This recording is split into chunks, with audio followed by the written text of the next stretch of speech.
Bonjour à toutes et à tous. Parashat Vaishlach. On va évoquer deux points très intéressants dans la paracha. Encore une fois, une paracha riche d'enseignements. Ça va être basé obligatoirement sur la rencontre entre Esav et son frère, Yaakov, 34 ans sans s'être vu. Et il y a deux questions déjà qu'on peut se poser. C'est de comprendre déjà comment,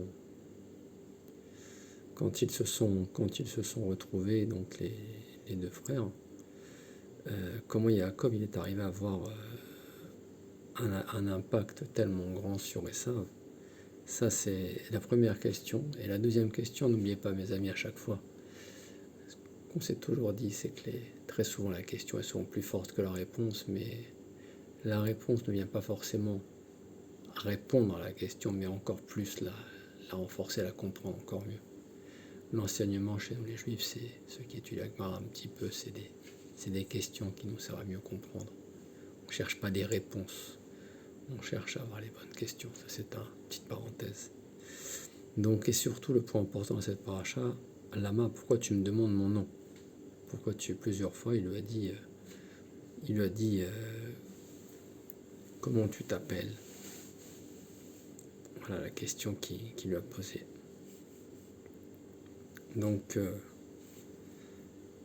le premier point qu'on s'est demandé, le Oriel, donc il nous explique comme ça, qu'est-ce que ça veut dire pourquoi tu me demandes mon nom? Et en réalité, qu'est-ce que chaque année, quand on lit cette paracha, on ne comprend pas très bien. Il lui répond Israël. Ce nom d'Israël, en réalité, j'ai vu cette année qu'il est très très très fort d'enseignement. Que représente Esav quand il est venu Yaakov et l'a rencontré? Mais je vais lui donner des cadeaux. C'est un enfant à qui on parle. Esav, c'était la plus grande puissance de l'époque, d'accord, la plus grande puissance matérielle, bien sûr. Et je vais l'acheter avec des cadeaux, comme un enfant, avec des bonbons presque, avec des jouets. Qu'est-ce que ça veut dire? Qu'est-ce que ça représente? Ça, on va renforcer le paradoxe entre Esav et Yaakov, qu'on appelle Israël. Donc d'un côté, on voit que Esav, toute la puissance qu'il peut représenter, on l'a acheté avec le combat, c'est quoi? En fin de compte, Israël devant Esav. Vous avez compris? C'est évident. Le matériel contre le spirituel. Voilà, qu'est-ce que j'ai compris cette année dans cette paracha, dans cet enseignement que j'ai étudié grâce à vous. Donc on a vu que cet homme tellement charismatique qu'était Esav, la puissance qu'il représentait, comment il a été acheté? Il a été acheté avec des cadeaux purement matériels. Même pas lui donner, comme on a vu dans la Bechora, éventuellement le combat entre Yaakov. C'est ça qui est intéressant. On a l'impression que le conflit s'est représenté à nouveau, une deuxième fois, 34 ans après. Là-bas, dans la Bechora, encore, il y avait peut-être un intérêt spirituel, une bénédiction, quand Esav s'est énervé. Même si lui a dit, prends cette Bechora, j'en veux pas. Mais là, purement matériel. On va lui donner des cadeaux, de la poudre aux yeux. Puisqu'on dit d'ailleurs que quand il s'est battu avec l'ange, Yaakov, il a remis aussi la poussière, le havak. Donc ça, en réalité, ça c'est l'image de Esav. L'image de Esav, c'est toujours être ébahi par quand on y remet de la terre, de la poudre aux yeux. Ça c'est Esav, le côté matériel des choses, la chitsoniout. Donc ça c'est le combat réel qu'il faut comprendre. Quand il dit quel est ton nom, ça veut dire quoi, quel est ton nom? C'est pas évident. Quand la Gemara nous dit Milodame, est-ce que cela ne ressemble pas? On a compris ce que ça veut dire. Vadaï que ça. Ma Hashem, quel est ton nom? La réponse, encore une fois dans la question, c'est que tu n'as pas de nom, toi, tu n'as rien. Tu es inexistant, tu n'as pas de Mao, tu n'as pas de personnalité. Ça, c'est ce que lui a fait comprendre, ce que lui a ramené en pleine face, donc Yaakov, son frère. C'est que Esav, c'est tout dans le Kohar Adimayon. Et il a donc une apparence très très forte, très puissante, qu'on a effondré comment? Avec des cadeaux, avec des purs cadeaux. Une petite anecdote là-dessus, très rapidement avant de passer au deuxième point. C'est une histoire qui est ramenée alors à l'époque de la Deuxième Guerre mondiale par le grand Rav Yitzhak Zev Soloveitchik Zatzal. Donc on demande comme ça, on dit qu'en réalité, quand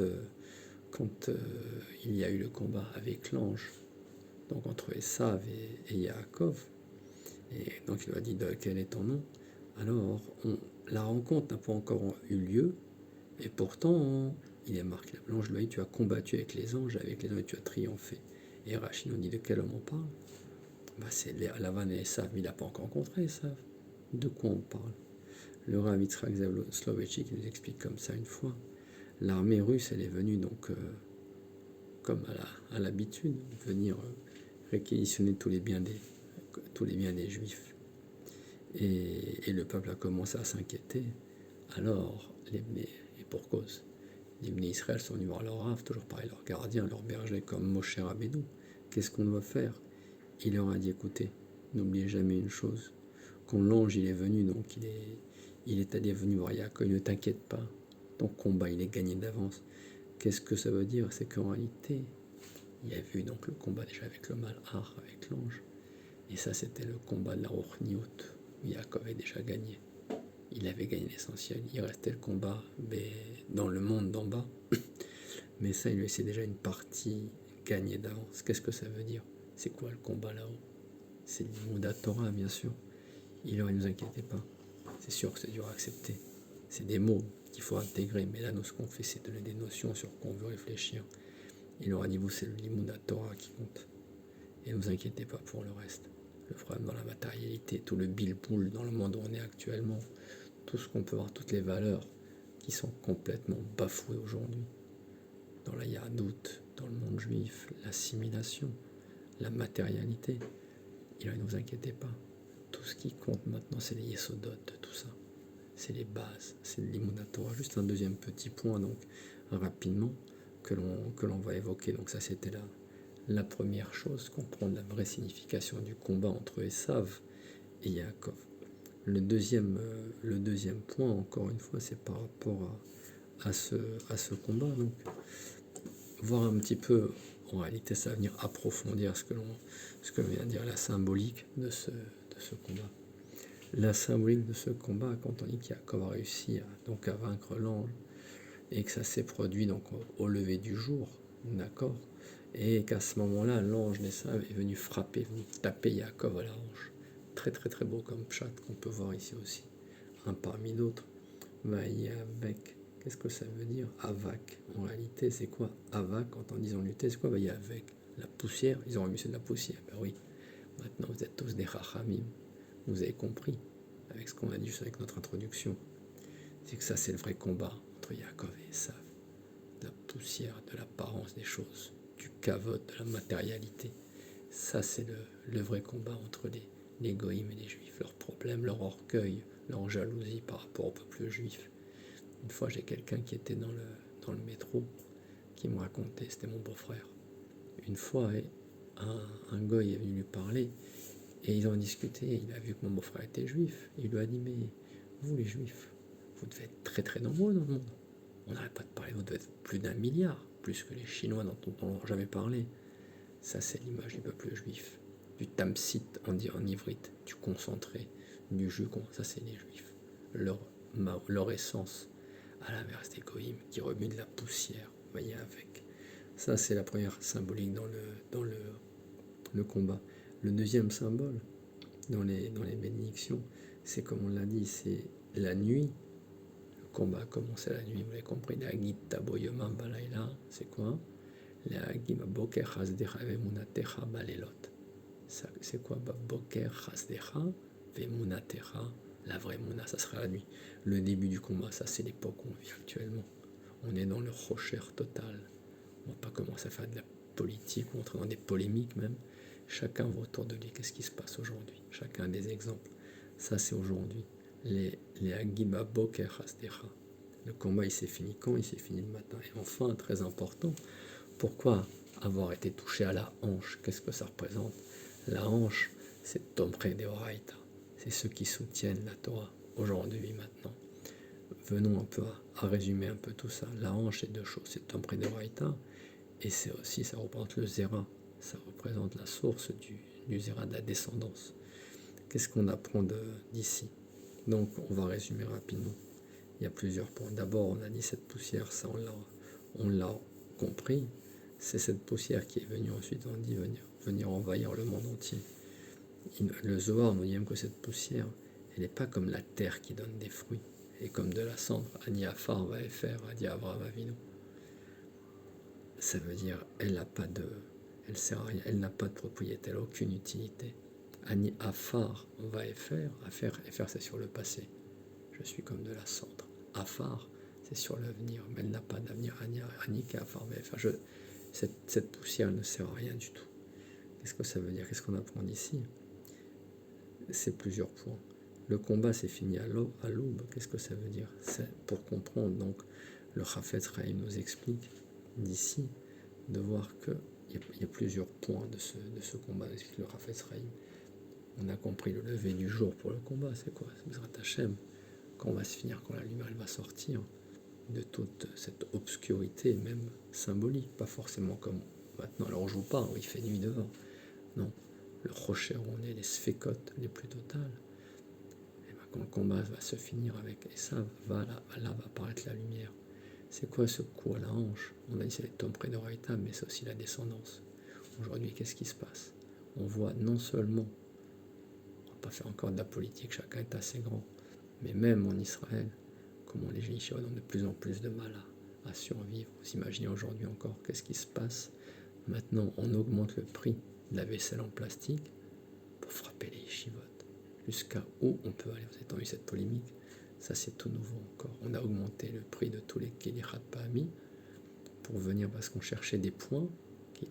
La hanche encore, on cherchait un point pour affaiblir les Yeshivot. Ça, c'est aujourd'hui. On va chercher la plus grande chorma pour faire le plus d'impact sur la Rochniot.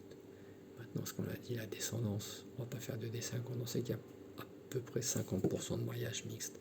Ça, c'est aujourd'hui. On va conclure parce que le temps passe. Deux petits points très importants, comme je voulais vous dire. Une histoire par rapport à ce Tom près d'Oraïta, une histoire encore avec le Chafetz Chaim qui était très inspiré dans cette paracha. Une fois, on dit que le Chafetz Chaim, il avait reçu une personne, une grande donatrice qui donnait beaucoup donc pour les yeshivot, vous voyez, quelque chose d'actuel par rapport à ce qu'on va dire juste avant encore au Hachem. Ce soir, comment tous les maillons s'enchaînent. Et on dit qu'une fois, cette personne est venue, on l'a mis dans une yeshiva, et elle voulait voir ce qu'on faisait avec l'argent. Elle a vu des barourim qui étaient assis à lire des livres. Voilà, qu'est-ce qu'ils faisaient? Elle a dit quoi? Je donne l'argent pour faire du mouvement, des constructions, pour aider les gens, des hôpitaux, des immeubles. Et voilà ce que vous faites avec.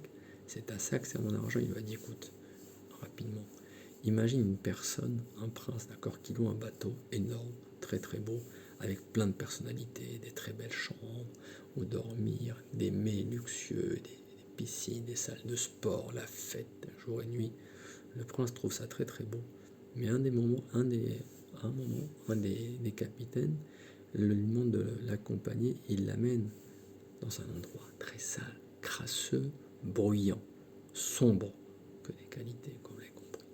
Et là-bas, il voit des personnes en train de travailler à couper du bois, à le mettre dans une espèce de four, une cheminée, jour et nuit, recouvert de suie, très mal habillé. Et lui, ça, ce côté du bateau, tu ne pensais pas que pour un endroit tellement, excusez-moi l'image, c'est le Chafetz Chaim, c'est pas de moi, tellement crasseux, Avdil, Ben Tamel et Tahor. Et bien, il lui a dit, voyez, vous, aujourd'hui, si le monde tient, c'est grâce à qui? C'est grâce à ces barourim qui sont enfermés dans les yeshivas, en train d'étudier, sans savoir ce qui se passe avec eux, sans se demander demain, pas de métier, pas d'avenir, pas de parnassa, non, ils sont assis, ils étudient. Ça, c'est le deuxième point. Juste, petite conclusion. Ça, c'est un petit cadeau pour mon beau-père. On va amener le Maharal. Juste un petit point sur la paracha que j'ai beaucoup aimé. Excusez-moi. Le Maharal nous ramène donc une petite anecdote donc, sur la paracha. On a dit que représentement d'Israël, on n'a pas trop eu le temps de parler. Yachar Elohim. Comme ça, il faut comprendre le nom d'Israël qui est ramené, d'où vient ce nom. Ou alors Shir la El, on dit, ça veut dire quoi? Ça veut dire être droit devant Hachem. J'ai une voix, je m'y tiens, je m'y accroche. Ça veut dire quoi? Peu importe, même s'il y a des vagues sur les côtés du bateau, je ne change pas le gouvernail. Et donc, on ramène par rapport à ça, quand Yaakov a retrouvé son fils, d'accord, quand ils se sont retrouvés tous les deux après une très très longue absence, on dit qu'il avait perdu le roi Hakodesh. Et tellement ses enfants étaient précieux et comment il a été éprouvé. Malgré toutes les épreuves qu'il avait auparavant, on dit que c'est celle-là la plus grande épreuve. Qu'est-ce qui s'est passé quand il a retrouvé son fils? On dit qu'Yaakov, il n'aime pas tomber dans ses bras. C'est quoi? La froideur. Il n'a même pas serré son fils dans ses bras pour une telle absence. Alors, qu'est-ce qu'on amène dans le Pirouche? On dit qu'en réalité, c'est parce que c'était l'heure de faire le Kriyat Shema. Imaginez un peu. Vous n'avez pas vu votre enfant depuis très longtemps. Attends, excuse-moi. J'ai affaire. Assis-toi à côté, s'il te plaît. C'est quoi? C'est pas un peu de la chutzpah, ça, quand même? Cette attitude? Non, pas du tout. On dit des fois le Shabbat. Non, j'ai un pshat. Un troisième petit dessert pour les séodotes de Shabbat, c'est d'Ashlichit qu'il ne faut pas négliger, même si c'est l'hiver, même si on n'a pas très faim. On a vu déjà deux belles histoires avec le Chafetz Chaim et le Rav Soloveitchik. Un dernier point. Le Maharal de Prague, dans le Gouarien, nous dit en réalité que c'était pas du tout le Zman du Kriyat Shema. Pas du tout. Où est venu Yaakov, le Kriyat Shema. Il nous dit c'était juste Begeder Shvar, Ve'alel HaKadosh Baruch Hu. D'accord. Quand il a retrouvé son fils, à ce moment Yaakov, il a compris donc que dans toute chose en réalité, même si ça prend du temps à se révéler, comme on a dit l'Agid Boker Hasdecha, ce combat il a fallu attendre le matin, on met Hachem, Aïta Teshua, que ça veut dire, c'est que il a vu Yaakov Miyad, il a compris, d'accord. Il a ramené donc son Regesh, Libo, pour remercier Hachem. Yachar El, ça c'est la Lachon Israël, le nom d'Hachem. Yachar El, se retrouver droit, le nouveau nom qu'a Yaakov. Shabbat Shalom à tous, des bonnes nouvelles et profitez bien de ces livrets Torah. Et surtout aussi très important, j'ai failli oublier quelque chose de très important que j'ai eu la semaine dernière, je demande Mechila, à ce que j'étais censé mentionner dans la Refoua Shema, Liora Michal Bat Chaya Sarah Linda, Refoua Shema, route de ses paroles amis, Arud Bat Sarah Salomé, Rabbi Meir Nissim Ben Rachel, Sarah Bat Orli Bat Alisa Isha, Rabbi David Ben Esther, Michael Ben Esther, Daniel Chaim Ben Orli, Daniel Rivka Bat Alisa Isha, Yehudit Bat Daniel Rivka, Luna Bat Rivka. On demande aussi la guérison à l'adolescent, maintenant c'était un Tinoc à l'époque. Depuis quelques années, on prie pour lui régulièrement. Eliezer Shimon Chai Ben Batsheva, Avraham Ben Rachel, un adulte, Gabriel Ben Esther aussi, une bonne santé. Et surtout, Leda, une bonne délivrance pour Ora Rachel, Bat Sarah. Voilà, je vous dis à tous beaucoup de bonnes choses. Kol Tov.